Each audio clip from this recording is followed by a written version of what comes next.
अस्सलाम। हाँ अहमद, अल्लाह का करम।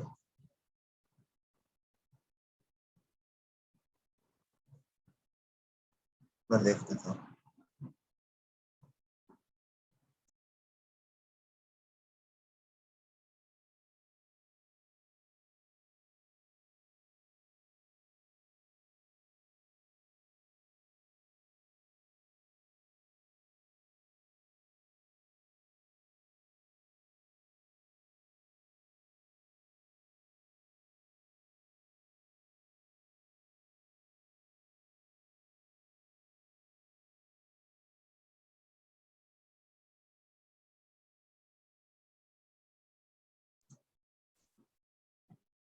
Okay,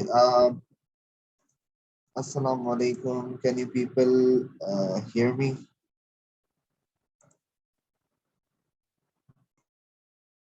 Yes, sir.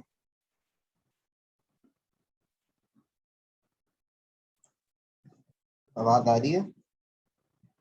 जी सर। हाँ जी सर। अच्छा, कोई एक बच्चा अपना आप को अनम्यूट करे। I just want to see that if I can hear you or not.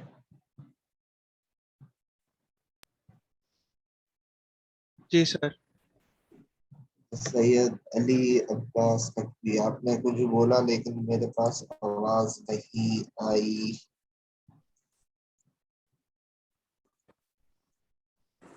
Okay, can you अच्छा, speak? नहीं, आवाज नहीं आ रही आपकी। कोई और बच्चा अपना आप को अनम्यूट कर दे। जी सर।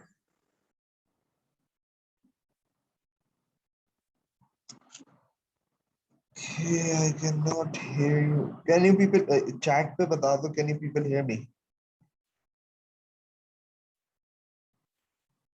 Chat पे।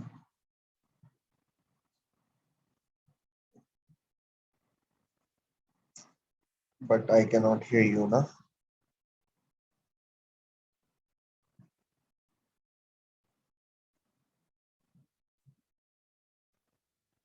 Just 1 minute. Yes, this is the economics class.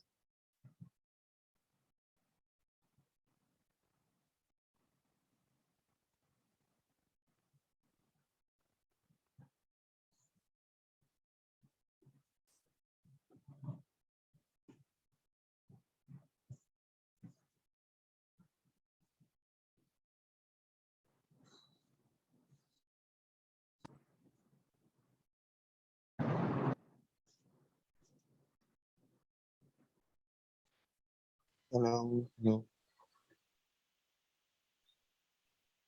hello. जी sir.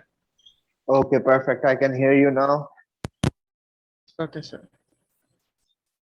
Now let's begin the class. This is the first class for economics. Yes. How many of you have given economics in O levels? Me. Can you just raise your hands?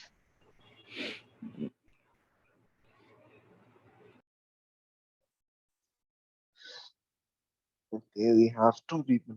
बाकी लोग science है. If they haven't Sir. given economics. G. Okay, so I will be teaching economics, and I'll be giving you a brief introduction about myself, and then I'll be asking introductions from you as well. So yeah, so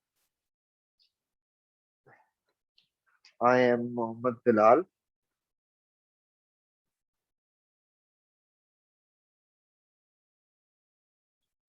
And I have been teaching economics for the last 8 years.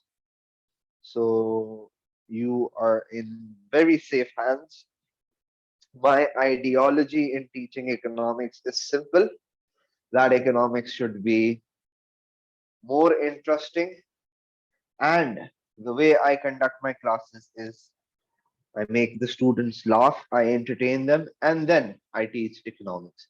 तो ये चलता रहेगा हमारे साथ ताकि बच्चा bore ना हो। सही। तो ये हो गया मेरे बारे में। And now I would like to hear your introductions one by one. So the first participants we have is Ariba Nasir. So can you tell us about yourself and tell us what you have heard about economics? So everyone is going to do that. Assalamu alaikum, sir. My name is Ariba Nisar. I'm from the city school, and what I've heard about economics is that economics is quite tough and it's a very dry subject. Right. So इस पर हम बात करेंगे मोहम्मद अहमद उस्मानी. Assalamu alaikum, sir. Am I audible? Yes, you are audible. I'm from the practical schooling system, and I have done my levels in computer sciences, so I have no idea about economics. I have just changed my subject to business studies in A levels, so I have no background about this subject. Okay. Okay, makes sense. Mohammed Hassan. Assalamu alaikum. My name is Hassan. I have done my O levels from Vajusan, and I feel economics are interesting subject. Right. Sayyid Ali Abbas Naqvi. I am Syed Ali Abbas Naqvi, and in O levels I was a science major, but I have given economics as an elective subject. So I think it is easy and interesting. Okay. Sayyid Suhaib Harun. Assalamu alaikum, sir. I am Sayyid Soeb Haroon. I've done my O levels from Foundation Public School, and as I was a student of science, so I have no idea about economics. Okay, makes sense. Last student Sayyid Wasik Ali Naqvi. Assalamu alaikum. My name is Wasik Ali Naqvi. I have done my O levels from Shawlat Public School, Campus 2, and I am a commerce student. Okay, so what do you think about economics in A levels? Sir, it's the study of the economic activity and combining the factors of production. All right. All right. Sayyid, so I have heard several of your opinions, and let me tell you what economics is really. How do students really feel about economics? Dekhen, if I were to say that economics is the hardest subject in commerce, I would not be wrong. So, you know, it is a difficult subject. Sir ये तो आप पहली class में हमें डरा रहे हैं. मैं डरा नहीं रहा, मैं आपको फैक्ट बता रहा हूँ कि economics has the most credits. So if you want to go to a good university, having economics by your side makes it easy for you to get admission in a prestigious university. क्योंकि economics ऐसा subject है, अगर मुझे doctor बनना है तो मेरे लिए सबसे important subject कौन सा होगा? Biology. बायोलॉजी. और अगर मैं कॉमर्स पढ़ रहा हूं तो मेरे लिए सबसे इंपॉर्टेंट सब्जेक्ट इकोनॉमिक्स है. तो जो इंपॉर्टेंस बायो की एक डॉक्टर के लिए है, कॉमर्स की इंपॉर्टेंस, इकोनॉमिक्स की इंपॉर्टेंस वही कॉमर्स के स्टूडेंट्स के लिए है. Having economics by your side and doing commerce is the right way. Excluding economics and doing commerce is like going for the doctor and not having biology. So that makes no sense. तो credits बहुत ज्यादा है economics के, and it is the father of this commerce subjects. सही है ना? पप्पा है पप्पा. Commerce के सारे सब्जेक्ट से ज्यादा इंपॉर्टेंट, सबसे ज्यादा important subject economics.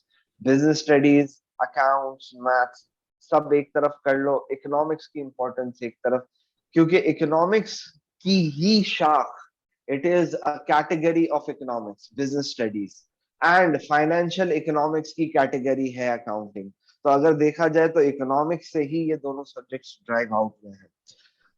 The economic subject is dry, as some students have heard. It is dry, but I feel that if the teacher is not interesting, वो क्राइम है, और अगर इकोनॉमिक्स का टीचर इंटरेस्टिंग हो तो वो सब्जेक्ट को बहुत आसानी से बहुत इंटरेस्टिंग बना सकता है। सही है।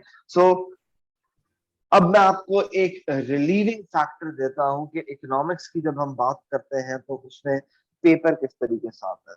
And I would require you after I am done to copy this and then we are going to start off with the class. देखिए, इकोनॉमिक्स के दो पेपर होते हैं। एक होता है पेपर वन। पेपर वन होता है एमसीक्यूज। सही है। कौन बनेगा करोड़पति टाइप, ABCD। लेकिन इसमें कोई लाइफलाइन नहीं होती। कितने एमसीक्यूज आते हैं भाई? 30 एमसीक्यूज आते हैं। कितने घंटे का पेपर होता है? 1 घंटे का पेपर होता है। बड़ा सिंपल स्ट्रेट फॉरवर्ड P1। अब आ जाते हैं P2 पे। P2 में सबसे पहला आता है आपके पास section A. Section A is a case study. Case study से मुराद क्या है? एक केस स्टडी दी हुई होती है और उसके हवाले से कुछ क्वेश्चंस दिए हुए होते हैं। वो केस स्टडी कितने मार्क की होती है भाई? 20 मार्क की होती है। फिर आ जाते हैं आप सेक्शन बी पे। अच्छा, ये केस स्टडी इज कंपल्सरी। अब आ जाए सेक्शन बी पे। सेक्शन बी में यू हैव 3 क्वेश्चंस। आपके पास 3 क्वेश्चन है। अभी कॉपी नहीं कीजिएगा। And you have to do, आपको 3 में से कितने क्वेश्चंस करने होंगे?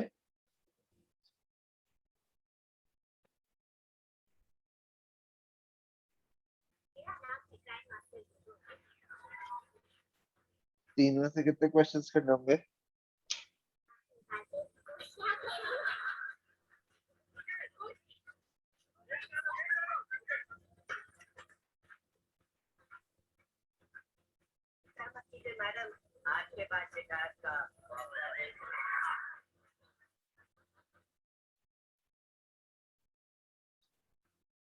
तीन में से कितने क्वेश्चंस करने होंगे? Nobody is responding.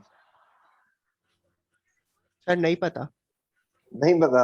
अबे भाई तुक्का ही लगा दो। 3 में से 3 करने होंगे, 3 में से 2 करने होंगे, 3 में से 1 करना होगा। कितने करने होंगे? तीनों ही करने होंगे ना, ओ लेवल्स में तो तीनों ही करते थे। Do only one. 3 क्वेश्चंस दिए हुए होते हैं and you have to do only one question. अच्छा, कितनी चॉइस हो गई? दो की। बहुत ज्यादा चॉइस हो गई। अब आपके पास हर क्वेश्चन होता है 20 मार्क का। तो केस स्टडी आपके पास आ गई 20 मार्क की, और सेक्शन बी आ गया आपके पास 20 मार्क का। इसको जरा टोटल कर लेते हैं तो आपके पास हो गए 40 मार्क्स। और 40 मार्क्स के लिए आपके पास टाइम अलाउड होता है 1 hour and 30 minutes। अब एक और मजे की बात मैं आपको बताता हूँ। लेट्स से आपको P1 में ए स्कोर करना है, तो 30 में से कितने मार्क्स आप लाएंगे तो आपका ए हो जाएगा? अराउंड 22 to 24 ए हो जाएगा। अब 40 मार्क्स में से आपको ए लाना है तो आपको कितने मार्क्स चाहिए होंगे? Any ideas, any guesses? 28, 27, 27, 28, 22। 22। Oh, so it is quite easy to score an A, क्योंकि थ्रेशोल्ड बहुत लो बनता है। अब आपके दिमाग में क्वेश्चन आएगा कि थ्रेशोल्ड लो है मतलब पेपर डिफिकल्ट होगा। तो इस पे हम बात करते हैं। पहले आप कॉपी कर दें। Just give me 2 minutes, I resume after 2 minutes।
Okay, sorry for the interruption. आगे बढ़ जाए. क्या मेरी आवाज लैग हो रही है या is it perfect to hear? Perfect, yes, sir. Perfect. Type. So economics, although being a difficult subject, what makes it interesting is the fact कि हमारे पास choice बहुत ज्यादा होती है और हमारे पास threshold बहुत low होता है. तो why is the threshold low?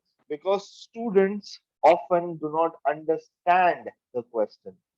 They're like, पूछा जाता है what is your name and they start answering I live in Gulshan Iqbal. गुलशन इकबाल की कॉन्टिनेंटल बेकरी की तीसरी गली में बिल्डिंग का नाम है बिलाल रेजिडेंसी और उसके तीसरे फ्लोर पे 304 पे रहते हैं. उसने जो भी बात लिखी सच लिखी, लेकिन क्या एग्जामिनर उसको उसको मार्क्स देगा? नहीं देगा. So this is what actually happens is students fail to understand the question and they end up losing marks. So this is the issue. सही है. तो आगे हम बात कर लेते हैं. पहले कॉन्सेप्ट पे आ जाते हैं. सही है. तो हमारे पास जो कि कॉन्सेप्ट है आज की क्लास का, it is let's say production possibility curve. Production possibility curve. Sir आप तो पहली क्लास से पढ़ाना शुरू हो गए. हाँ भाई, पहली क्लास से पढ़ाना शुरू हो जाएंगे हम तो, लेकिन हम कोर्स अगर अच्छे से निपटा लेंगे तो हमारी प्रैक्टिस भी अच्छी हो जाएगी. इसकी डेफिनेशन क्या है? It shows the combination of goods that can be produced with given resources. तो पहले तो बताएं कि मेरी राइटिंग कैसी लगी आप लोगों को.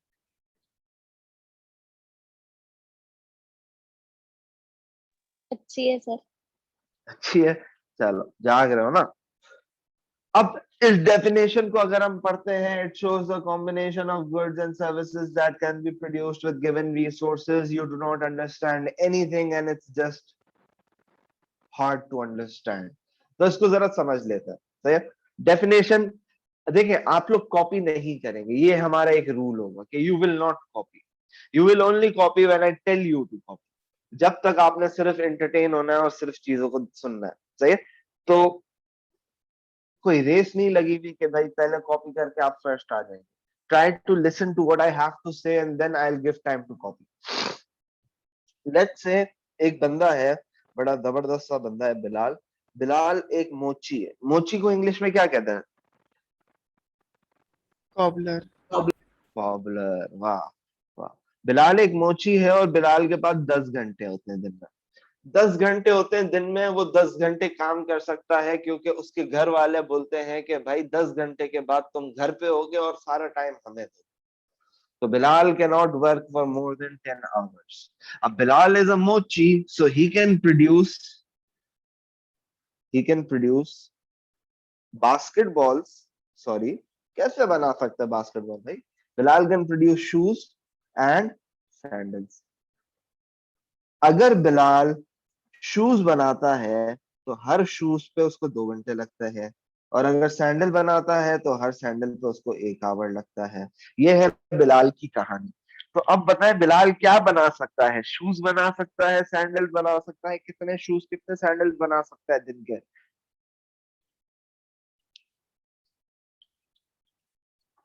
सर या तो 4 शूज बना सकता है, वो या तो 5 शूज बना सकता है या तो 10 सैंडल्स बना सकता है.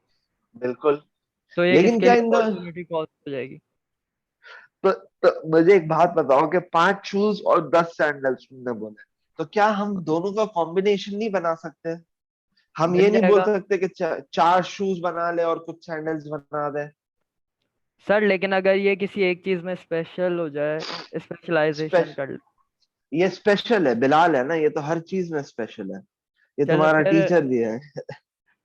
चले फिर इसका हम ऐसे कर सकते हैं, दो या तो शूज हो जाएं, 6 सैंडल्स हो जाएं, या 3 चलो शूज हो जाएं। हम सारे कॉम्बिनेशन देख लेते हैं कि बिलाल 10 घंटे में क्या क्या कर सकता है।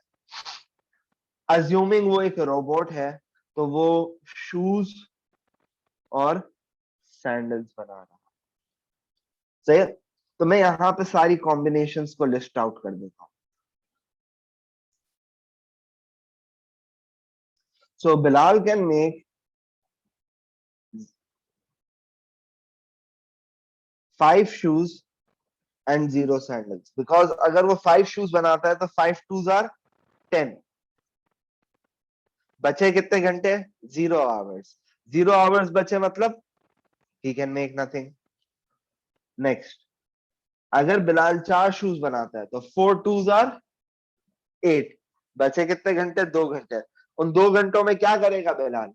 बिलाल सैंडल्स बनाएगा, तो 2 घंटों में 2 सैंडल्स बनेंगे, हर घंटे का एक sandal, 3 shoes. If I make 3 shoes, how many sandals can I make? 4 4। 2 shoes, 6 6 sandals। 1 shoe, 8 8। sandals। And 0 shoes, 10 sandals। तो ये सारी कॉम्बिनेशन है जो कि मैं प्रोड्यूस कर सकता हूँ।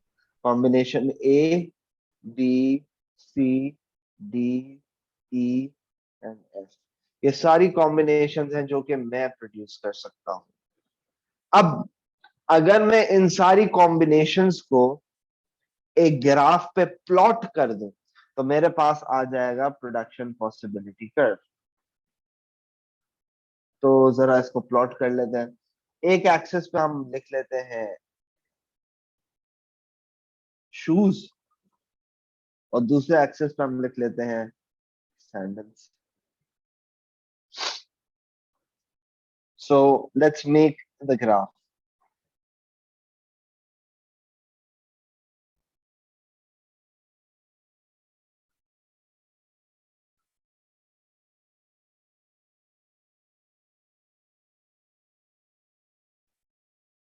ये हो गया मेरा ग्राफ, सही है? अब ये मैंने एक स्ट्रेट लाइन बना ली, अब मैं यहाँ पे प्लॉटिंग करूंगा। मैं प्लॉटिंग करूंगा ग्राफ बनाने के बाद। 5 shoes, 0 sandals। 4 shoes,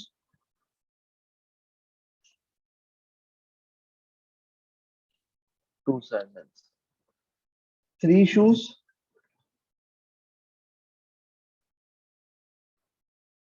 4 sandals। 2 shoes,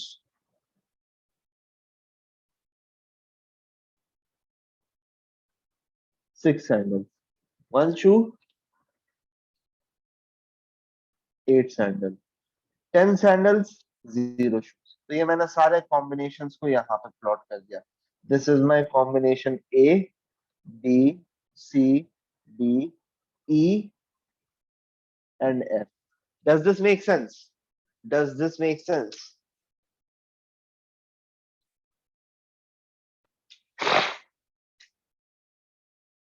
तो आप लोग पूछ सकते हैं, if you are having any issues आप पूछ सकते हैं। सर एक चीज में मुझे क्लियर करें सर, पीपीसी कंज्यूमर और कैपिटल पे नहीं बनती थी कहीं? देखिए पीपीसी पे आप कोई भी 2 गुड्स लिख सकते हो। अब इस सही केस में सही हमारे पास बिलाल का गेम था, तो बिलाल के गेम में शूज और सैंडल्स थे। अब मैं सही शूज इस एक्सिस पे लिखूं या सैंडल्स इस एक्सिस पे लिखूं, सही है? अगर मैं सही शूज की जगह यहाँ पे सैंडल भी लिख देता तो भी सही था, सही है? I can label any 2 goods and services. तो ये ए से लेके जो एफ तक है, A to F is my PPC. What this PPC is actually showing me, it is showing the combination of goods. The goods are shoes and sandals that can be produced with given resources। हमारे पास resources कितने थे भाई? 10 घंटे थे। तो 10 घंटे में रहते हुए हम कितने shoes and sandals produce कर रहे हैं, ये हमें बता दिया पीपीसी ने। अब हम ए बी सी डी ई या एफ, इनमें से कोई एक पॉइंट पे प्रोड्यूस करेंगे। बिलाल जब आएगा तो वो देखेगा अच्छा भाई मार्केट में क्या सिचुएशन है, अगर मार्केट में शूज की डिमांड ज्यादा होगी तो वो ज्यादा शूज बनाएगा, अगर सैंडल्स की डिमांड ज्यादा होगी वो ज्यादा सैंडल्स बनाएगा। इसको कर ले copy, and if you have any questions you can ask now.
Are you done copying?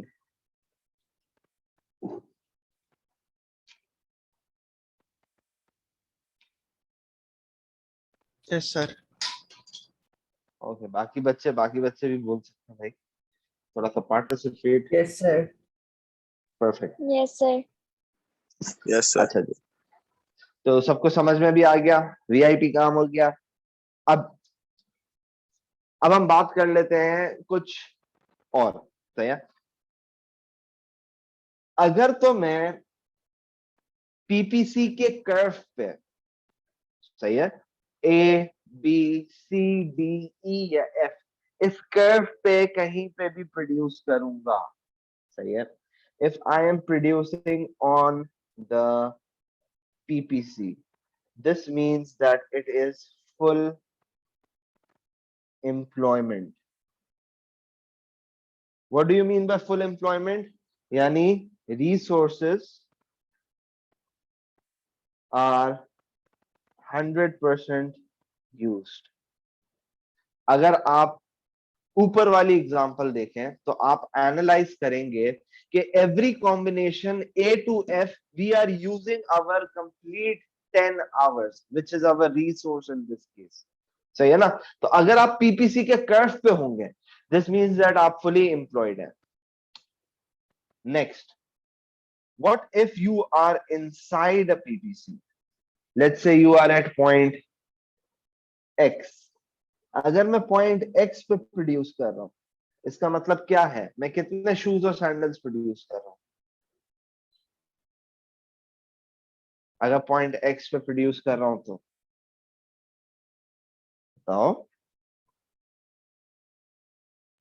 1.5 shoes and 2.5 sandals. अबे भाई ये कहाँ से ले आया तू 1.5? one shoe or four sandals. 1 shoes and 4 sandals. 1.5 और 2.5 वाला हजरात समझ में आया? 1 और 4 कैसे आया?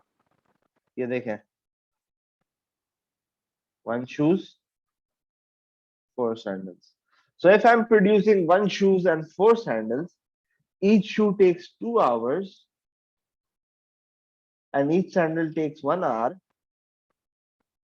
टोटल हो गया मेरा 6 hours.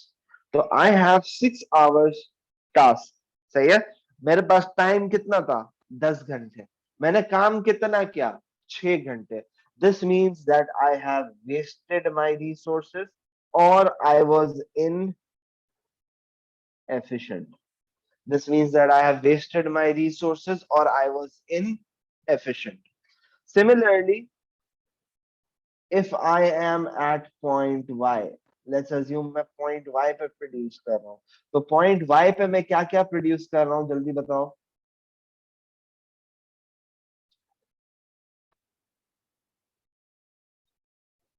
point Y पे मैं क्या क्या प्रोड्यूस कर रहा हूँ? 1 shoe and 10 sandals. 1 shoes and 10 sandals. So every shoe is for 2 hours, every sandal 1 hour.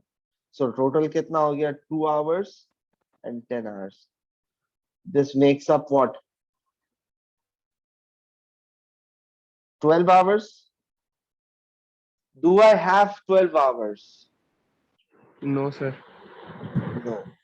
तो मैं बोलूंगा कि ये तो हो गया भाई impossible. This is impossible to achieve because you do not have enough resources. आ गई बात समझ में? Yes, sir. Yes, अब मेरी sir. बात गौर से सुनिएगा. अब गौर से सुनिए. देखिए,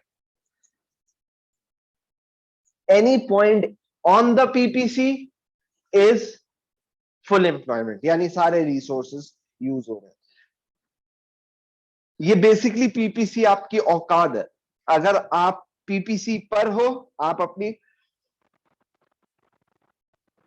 औकात पर हो. सही है. अगर आप पीपीसी से बाहर हो तो आप अपनी औकात के बाहर चले गए, और अगर आप पीपीसी के अंदर हो, this means that you are below your औकात and you are wasting your resources. सही है. अब इसको मैं तफरी में समझाता हूं, तो मैं एक एग्जांपल देता हूं जो कि बच्चे को जिंदगी तक याद रहती है. सही है. अभी तक तो 8 साल पहले से जब से मैं देता हुआ आ रहा हूं, तब तक तो बच्चे बोल रहे सर वो एग्जांपल बड़ी टाइट थी. तो ये वही एग्जांपल है. तो इसको जरा सुने. देखें, एक बंदा है, let's say A. एक बंदा है, let's say W.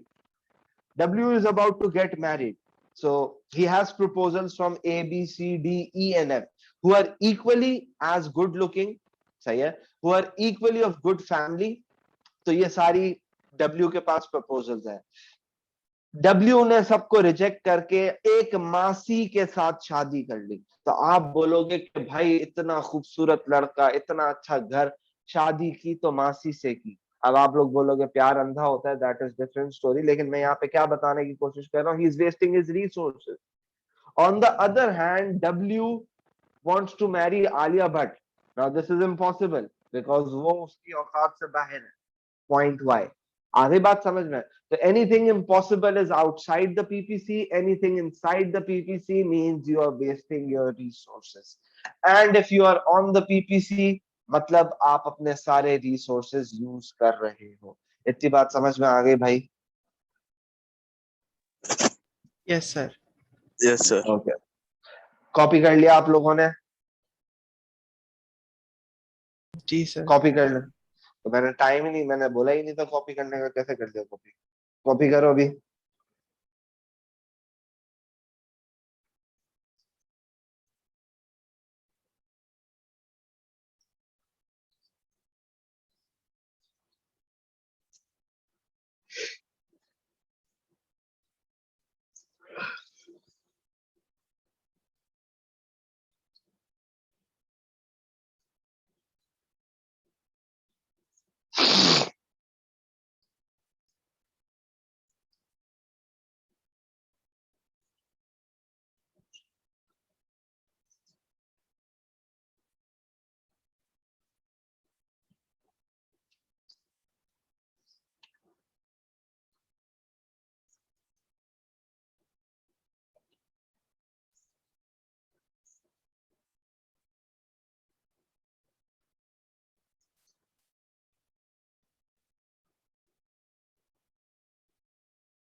When you're done copying, please let me know.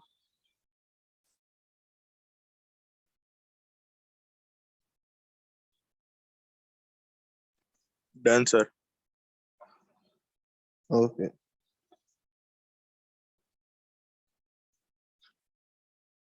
आगे बढ़ जाते हैं, सही है। अब हमारे पास ये वाला जो पीपीसी है, ये ही काफी इस्तेमाल होगा, सही है। ये कॉपी किया, सोचो मैं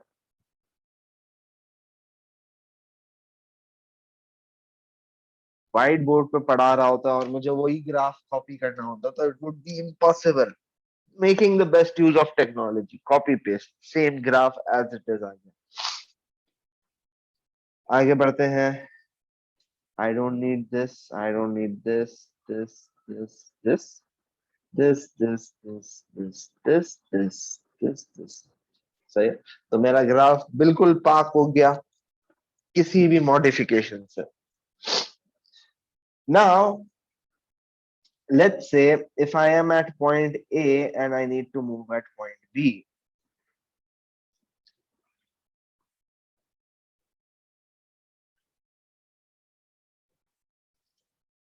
अगर मैं पॉइंट ए पर हूं, मैं पॉइंट बी पे मूव करना चाह रहा हूं, so let's see what will happen. इस एरो को सबसे पहले मैं थोड़ा सा लंबा कर देता हूं, सही है। ए से मैं बी पे मूव करना चाह रहा हूं, तो ए पे मैं कितने शूज बना रहा था भाई?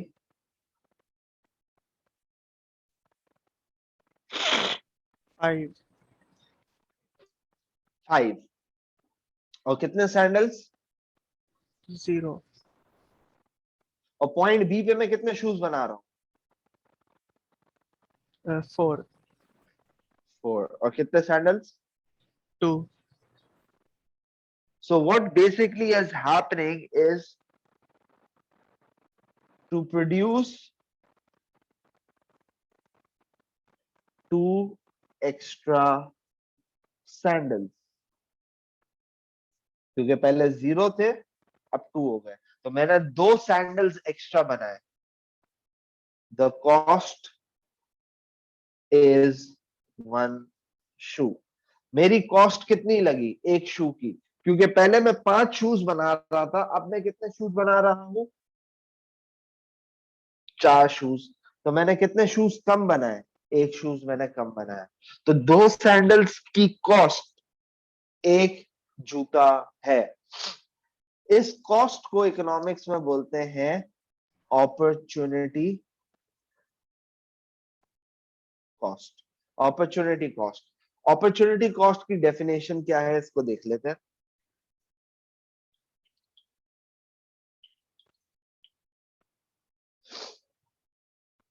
अपॉर्चुनिटी कॉस्ट ओसी, इसकी डेफिनेशन क्या है? The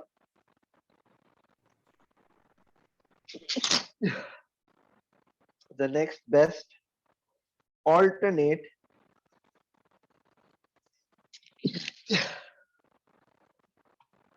foregone। What do you mean by this? इसका मतलब ये है कि आपने क्या चीज को सैक्रिफाइस किया है। जो चीज आप सैक्रिफाइस करते हो वो आपकी बन जाती है opportunity cost.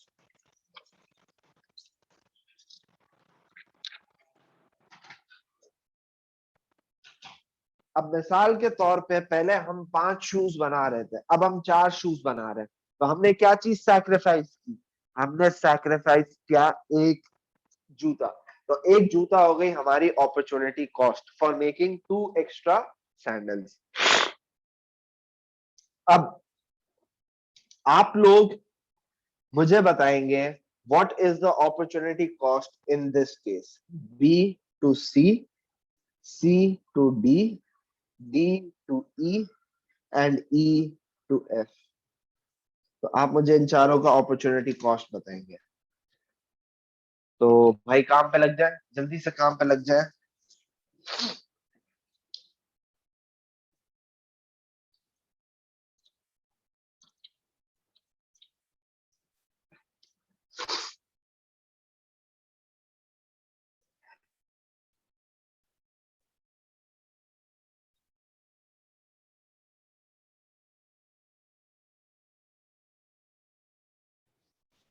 Sir, opportunity cost is one shoe for each change.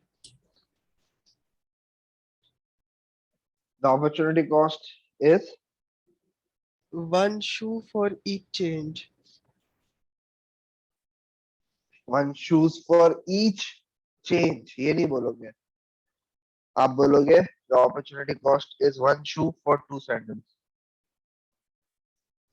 Oh, अच्छा.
Okay, so हमने ये रियलाइज किया कि the opportunity cost of each extra sandal, two extra sandals is one shoes, whether it be at B to C, whether it be from C to D, whether it be from D to E or E to F.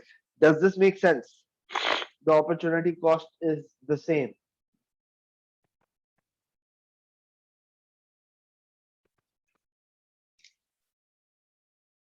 सबकी opportunity cost यही आ रही है?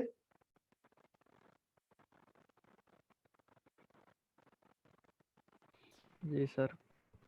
यही आ रही है? Yeah. जो science वाले students हैं वो जरा बताएं कि उनके हवाले से उनको क्या अपॉर्चुनिटी कॉस्ट आ रही है.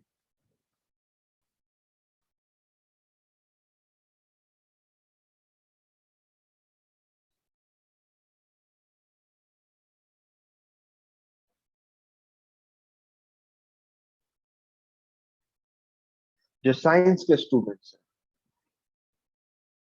बेहतरीन. क्या बेहतरीन?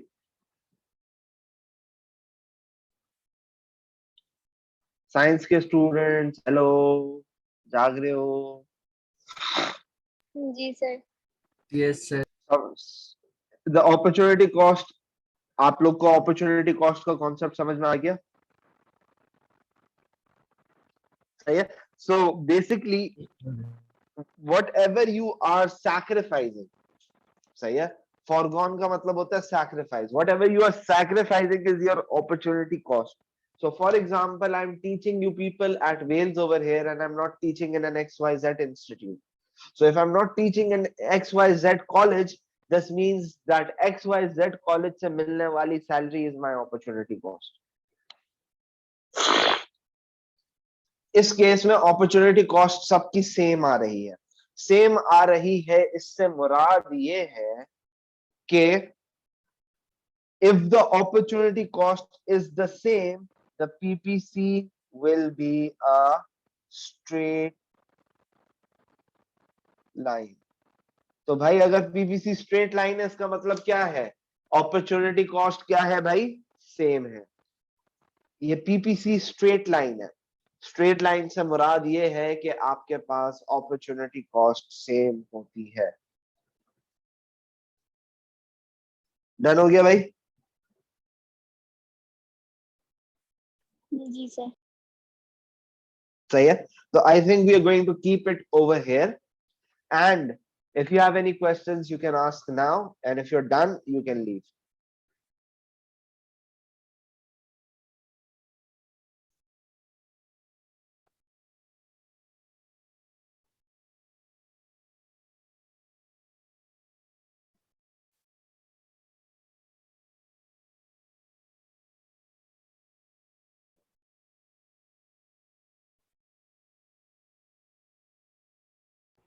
Sir I have a question. Yes. Sir लेकिन इससे अलग है. सर मुझे ये पूछना था, मेरा ना ए लेवल एक्सेल करने का मूड है, तो उसके अंदर ये पूछना था आपका एएस और ए2 के टाइम टेबल क्लैश तो नहीं है?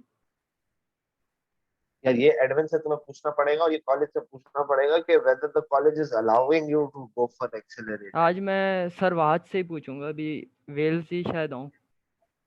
हाँ, तो आप ये बात कर लीजिएगा कि आप एक्सेलरेटेड देना चाह रहे हैं. I think there will be clashes because you will be having 6 hours classes, 3 घंटे एएस, 3 घंटे ए2. तो जिंदगी बहुत ज्यादा झंड हो जाएगी तुम्हारी. खैर है, why do you want to do accelerated? Age ज्यादा हो गई, 19 हो गई ना, सो तो घर वाले बोल रहे हैं. एंड चलो चलो इस पे हम जब रिजल्ट आएगा तो डिस्कशन भी कर लेंगे. तो लेट्स एंड द क्लास. आपको अपनी कैपेबिलिटी पे ज्यादा भरोसा है, लेकिन I can not suggest you on anything because I don't even know you. अगर मैं आपका बैकग्राउंड जानता, मैं जानता आप कैसे स्टूडेंट हो और क्या हो, तो मैं आपको एडवाइस भी कर सकता था. अभी तो मैं आपको एडवाइस कर भी नहीं सकता. सही सही. सही है? तो अल्लाह हाफिज, अपना ख्याल रखें, इंशाल्लाह कल मुलाकात करते हैं.